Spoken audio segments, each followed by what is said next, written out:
پہاڑی زبان میں اپڈیٹ سنیے۔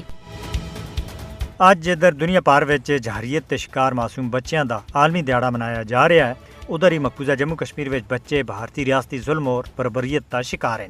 مقبوضہ جموں کشمیر وچ بھارتی فوجی بچیاں دی آبروریزی، حراست وچ تشدد اور بغیر کسی سزا دے قتل جیسے سنگین جرائم دے وچ ملوث ہیں۔ گزرے 36 سالاں وچ بھارتی فوجیاں سن سینکڑا کشمیری بچوں کو شہید کیتا ہے۔ بھارتی فوجیاں دی طرف تے فائر کیتے گئے پائلٹ سینکڑا کشمیری بچوں کو بینائی جیسی عظیم نعمت تے محروم کر چکے ہیں، جنہاں دا جرم اے ہے کہ وہ متنازع علاقے وچ پیدا ہوئے ہیں۔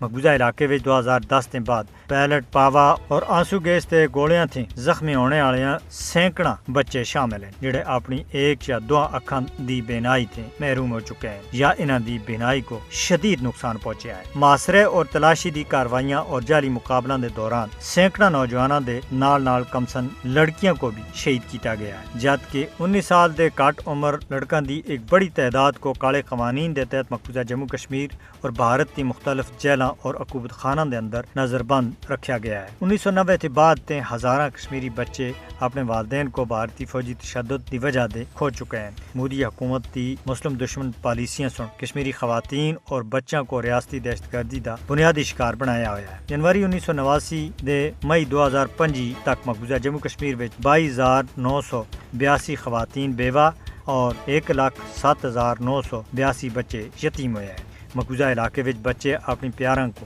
اپنی اکھاں دے سامنے بھارتی فوجیاں دے ہاتھوں مردے ہوئے دیکھتے ہیں اور بھارتی ظلم و جبر سن کشمیری بچیاں دی ذہنی اور جسمانی صحت تے اوتے بڑے برے اثرات مرتب کیتے ہیں۔ کشمیری بچوں دے واسطے جارحیت تے شکار معصوم بچوں دا عالمی دیہڑا کوئی بے معنی نہیں رکھتا، کیونکہ بھارتی جارحیت ختم ہوندی نظر نہیں آ رہی۔ جارحیت تے شکار معصوم بچوں دے عالمی دیہڑے کو منانے دا واحد بامعنی طریقہ اور مقصد کشمیری اور فلسطینی بچیاں کو بھارتی اور اسرائیلی ریاستی تشدد تے بچانا ہے، جس دے واسطے عالمی برادری ان دو مسئلوں کو حل کرنے وچ اپنا کردار ادا کرے۔